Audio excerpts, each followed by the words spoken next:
ይኸውልህ ወጣት ኮንክ ማለት ነው። በተለይ ደግሞ ከደሃ ቤተሰብ ወይም ከሚድል ክላስ ቤተሰብ ከተወለድክ እነዚህን ሶስት ነገሮች በደንብ አድርገህ ወቅ። ስደት መጥተህ ስደት ላይ ቁጭ ብለህ የምሬን ነው። አንደኛ ሴት ጓደኛ አትያዝ። ሴት ጓደኛ አንተ በጣም የምታስበው ነገር በጣም ብዙ አለ። በጣም ብዙ ማለት ነው። ቤተሰቦች አንተን ያያሉ። አንተ ራስህን ታየዋለህ። በቃ በጣም ብዙ የሚያስጨንቅ የራስህ ድህነት ራሱ ያስጨንቃል።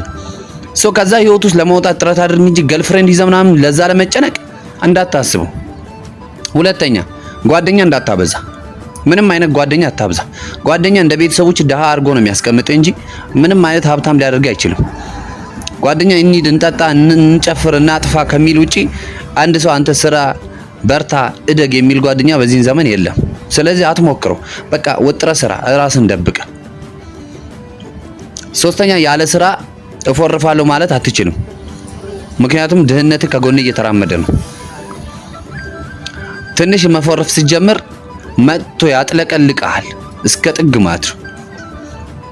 ስለዚህ ያለ አማራጭ ምንድነው? መስራትና መስራት። ከ1 እስከ 3 እስከ 7 እስከ 10 አማራጭ ያለክ መስራትና መስራት እና ገንዘብ ማግኘት። አስቴት ራሱ ብትጠይቅ ማለት ነው ዳጎንክ አስቴት ራሱ አይሰጥም።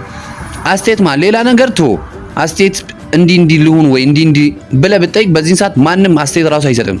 ፊት ይነሳል እና ጠንክር ጀግናይ ፊት እንዳትሰጥ ለዚህ ህይወት